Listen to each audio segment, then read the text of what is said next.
khu rừng gần Nam Cực có một khối cầu nguồn gốc ngoài hành tinh. Công ty cốt liền cho máy cắt nhiệt đến cắt suốt đêm ngày.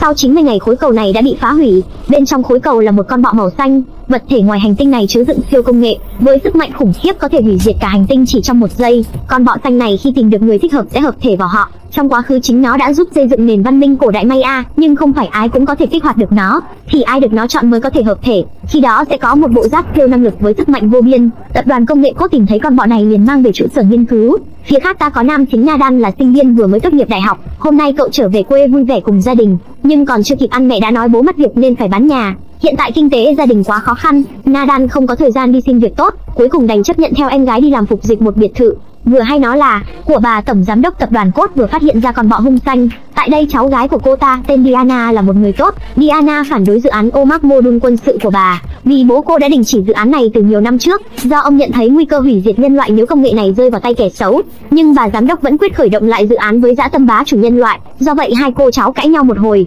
Nadan bên cạnh nghe hết mọi chuyện, anh cảm thấy bà cô tech kia thật xấu xa. Thế là anh đứng ra bảo vệ Diana vì chính nghĩa, và cái giá phải trả cho sự sĩ gái này là hai anh em lập tức bị đuổi việc. Cũng may rằng khi cô cháu gái ra về, cô rất cảm kích trước sự can đảm liền cho anh số điện thoại, đồng thời hẹn anh ngày mai đến trụ sở tập đoàn làm việc. Cô em gái liền tưng hửng chắc là chị ấy yêu anh mất rồi. Ngày hôm sau Nadan đến tòa nhà của tập đoàn cốt, cậu sững sờ vì không ngờ nó lớn thế này. Phía bên trong Diana vì muốn ngăn cản bà cô tạo ra đội quân hủy diệt thế giới, nên bí mật đột nhập vào phòng thí nghiệm. Tại đây cô thấy con bọ hung xanh trên bàn. Diana lập tức lấy con bọ đi, sau đó cho vào hộp bánh muốn mang ra khỏi tòa nhà. Ai ngờ kỹ sư trưởng bên trong phát hiện con bọ đã mất, hắn lập tức ra lệnh phong tỏa tòa nhà. Phía Diana đang tiến ra cửa thì gặp Nadan, vì chuông báo động đang vang lên inh ỏi. Diana đành đưa hộp bánh có con bọ cho Nadan, dặn dò anh nhất định không được mở nó rồi đuổi anh ra ngoài. Diana ở lại đánh lạc hướng bảo vệ, còn Nadan thì mang thẳng hộp bánh kia về nhà. Gia đình lắm chuyện của cậu không ngừng tò mò về hộp bánh, cả nhà hò hét yêu cầu Nadan phải mở nó ra. Kết quả khi mở phát hiện nó là con bọ máy, em gái liền lấy ra ném đi như ném đồ chơi.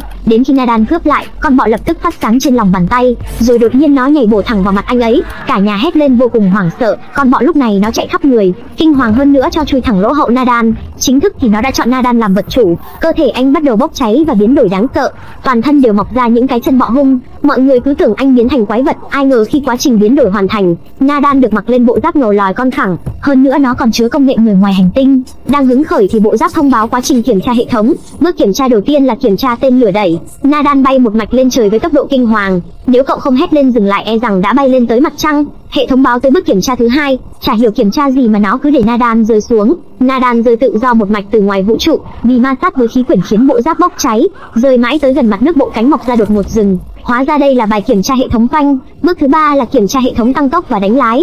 Bộ giáp lượn lờ cho Nadan va đập linh tinh. Tiếp theo lại tăng tốc quá nhanh khiến cậu sợ đến ỉa ra quần.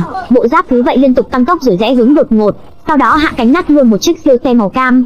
Cuối cùng là bài kiểm tra khiên chắn, bộ giáp mọc ra hai cái cánh cắm xuống đường. Chiếc xe buýt lao tới liền bị cắt đôi làm hai. Cũng may lần này nhưng không ai bị thương cả. Kết thúc bài kiểm tra bộ giáp liền bay đi. Trong khi đó cả gia đình lắm chuyện của Nadan đang bận rộn sửa nhà. Nhưng còn chưa xong nam chính lại bay về cho một lỗ thủng nữa. Bay một hồi quá mệt nên Nadan ngất lịm. Anh mặc quần áo phát hiện nó đã gắn trên lưng mình. Vì muốn gỡ thứ này ra khỏi cơ thể, Nadan cuống cuồng lái xe đi gặp Diana để trả lại. Ai ngờ khi đến nơi lại thấy cô đang chạy trốn. Diana thấy vậy lập tức lên xe. Nadan chưa hiểu chuyện gì thì từ sau đạn đã bắn đến tới tấp. Nam chính đưa một mạch Diana về nhà. Tại đây Nadan vạch áo cho mọi người xem bọ hung trên lưng. Diana cho biết bọ hung có sức mạnh vô đối, đồng thời có ý thức riêng và hợp nhất với chủ nhân. Tuy nhiên Diana cũng không biết cách nào để tách nó ra khỏi người nam chính. Cô nói rằng cần phòng thí nghiệm của bố để tìm hiểu, nhưng để vào đó họ cần lấy chìa khóa đang để ở tập đoàn cốt. Cùng lúc này tại tòa nhà tập đoàn cốt, bà cô tách ra lệnh cho nguyên mẫu người ghép máy đầu tiên của mình bằng mọi cách thu hồi bọ hung xanh về đây. Phía nam nữ chính đã tới bên ngoài tòa nhà, ông chú mang tới cho họ một thiết bị phá sóng để dễ dàng đột nhập. Ai ngờ chú Tôm bật nút nhưng chả có gì xảy ra,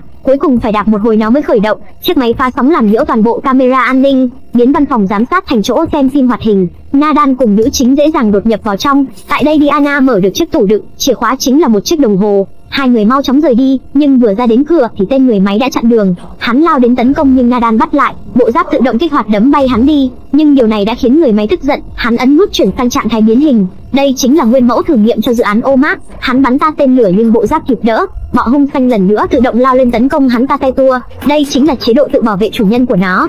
Nhưng tên người máy cũng không phải dạng bừa, nó điên cuồng xả đạn và hàng đống tên lửa về bọ hung xanh. Trong khi Nadan liên tục cản bộ giáp đánh trả, cậu chỉ muốn giải quyết bằng lời nói, nhưng chưa kịp nói thì tên người máy đã đạp cậu bay đi. Hắn muốn ép cậu vào tường khiến cậu bẹp dí. Bộ giáp liên tục cảnh báo đáp trả. Cuối cùng Nadan đồng ý cho bộ giáp đáp trả.